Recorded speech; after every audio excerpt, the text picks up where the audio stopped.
Սա ինչի հետևանք էր, սա պլանավորված էր, թե սա էլ էր ամփոփություն։ Ես չգիտեմ, ես կարծում եմ ուղղակի մարդիկ չունեին փորձ, չունեին գիտելիքներ, բայց հագել են մի կոստյում, որը հաստատ իրենց վրայով չէր։ Այդ ձևով ընդհանրապես հնարավոր չէր այս պատերազմը հաղթանակ ունենալ։ Ես նաև փորձել էի հասկանալ, թե լավ, այս քայլը վատներ, որ քայլն էր արված նորմալ։ Եվ 0։ Ուղղակի 0։ Մի պահ իբրե մարդկանց ոտքի վարելու համար սկսեցին ասենց աչուձախ հերոսների կոչումներ բաժանել։ Նահանջող բանակի հրամանատարները ստանում են հերոսների կոչումներ։ Դա լուրջ։ Դուք մտածում եք, դուք դրանով խարախուսում եք մարտունակությունը, դուք խարախուսում եք պարտությունը դրանով։ Կարող է առաջի գծի զինվորը, կարող է առաջի գծի վաշտի հրամանատարը ստանալ հերոսի կոչում։ Բայց ուղղության պատասխանատուն, որը նահանջում է ամեն օր, ստանա հերոսի կոչում, դուք ի՞նչն եք խարախուսում։ Իսկ դուք նաև նշեցիք այս ստերի մասին, որոնք հնչում էին։ Այդ սուտը քայքայում էր բանակը։ Եվ այդ սուտը, ասեմ,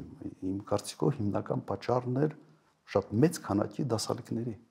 Մարդիկ առաջի գծում տեսնում են ինչ է կատարվում, զանգում են իրենց հարազատներին, հարազատները ուրախ են, որ մենք հաղթում ենք։ Ասենց էսա գետաշենն ենք վերցնում։ Սա ավելի մեծ անվստահության մթնոլորտ ձևավորելու ուղղակի տարբերակ չկար։ Ես համեմատեմ առաջի պատերազմի հետ։ Երբեք սուտ ինֆորմացիա չի եղել։ Եթե կորցրել եք մի շրջան կամ մի գյուղ, հայտարարել ենք, ասել ենք, բոլորը դա գիտեին դրա մասին։ Բայց ամբողջությամբ տեղեկատվական դաշտը Հայաստանը վերցնել կոնտրոլի տակ եւ 44 օր ստերով կերակրել մեր ժողովրդին, դա հանցագործություն էր։ Երևանում այդպես էլ մարդիկ, այսպես այդ տագնապի զգացողությունը չունեցան։ Նույնիսկ դիակներ էին ուժ բերում։ Այդ մեքենաներում սպայկայի հավաքում էին, չէին բերում, որ ստեղ շատ չտարածվի, որ այդ սուտը չբացահայտվի։ Ասեմ, պատերազմի լավ բառ չեմ միգուցե օգտագործում, բայց այդ պատերազմն էլ ասած մենեջմենտի կառավարման կարիք ունի։ Բոլոր ուղղություններով դա ցախողված էր։ Հիմա կրկնեմ, դա փորձի բացակայություններ, այլ քաոտիկ մտածելակերպի, երեկոյան մի բան մտածես, գիշերը մի ուրիշ բան անես, առավոտյան մի ուրիշ բան, դա բնորոշ է այսօրվա ղեկավարին եւ սա միայն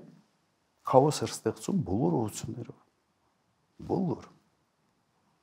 Դուք 2 շաբաթ մոտավորապես Արցախում էիք։ Այո։ Մնացած օրերի ընթացքում որտեղ եք ու ինչ էիք անում եւ մասնավորապես փորձել եք արդյոք ռուսական կողմի հետ գուցե ինչ-որ բան խոսել, իրենք ինչ էին մտածում այդ օրերի ընթացքում։ Նայեք, ես վերադարձել եմ Հայաստան մեկ պատճառով։ Մենք այնտեղ նստում ենք, հասկանում ենք, որ ուղղակի պիտանի չենք, որովհետեւ ոչ մեկ մեր կարիք չունի։ Իսկ մեր առաջարկը եղել ամեն մեկ մի ուղղություն վերցնի եւ փորձի այդ ուղղությամբ օգտակար լինի։ Ուղիղ 2 շաբաթ։ 2 շաբաթ փորձում էինք ինչ որ փորձում էիք ելով էր ձեզ հետ։ Նախկին նախագահները։ Այո, անտեղ եւ երրորդ նախագահներ, որը այդ փորձը ունի, Բակո Սահակյաններ, Արկադի Ղուկասյաններ, մենք ուղղակի անճարության մի զգացողություն էր, որ դու տեսնում ես, որ ամեն ինչ կորցնում եք, քո հայրենիքդ կորցնում ես, չի արվում գրեթե ոչինչ կամ արվում է լրիվ սխալ տարբերակներով եւ քո աչքիդ առաջ ասենց քայլ առ քայլ ամեն ինչ կորցնում ես եւ չես կարող որևէ կերպ ազդել process-ի վրա։ Դրա համար թողել եք ելը։ Որ չտեսնեք ուղղակի ինչա տեղի։ Չէ, որտեղ դու անիմաստ ընդ նստած ես։ Հավաքում ենք ինչ որ մտքեր փոխանակում, մտքերի փոխանակում եւ այլ, բայց անիմաստ ուղղակի բաներ ժամանց,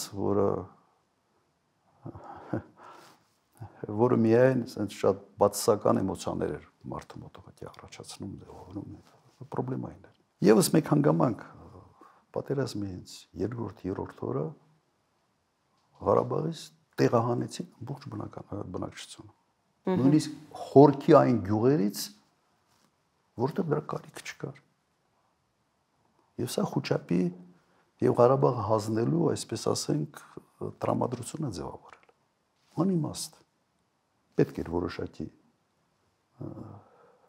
մարդկանց տեղահանելու խնդիր լուծել, բայց ոչ թե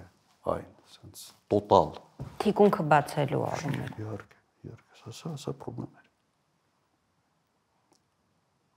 Ես փորձել եմ հասկանալ, թե ես արդեն ասացի դա, թե այդ քայլերից մեկ ինքս ինձ հարց եմ տալիս, կարող է ես եմ սուբյեկտիվ։ Լավ, ինչն են ճիշտ արել։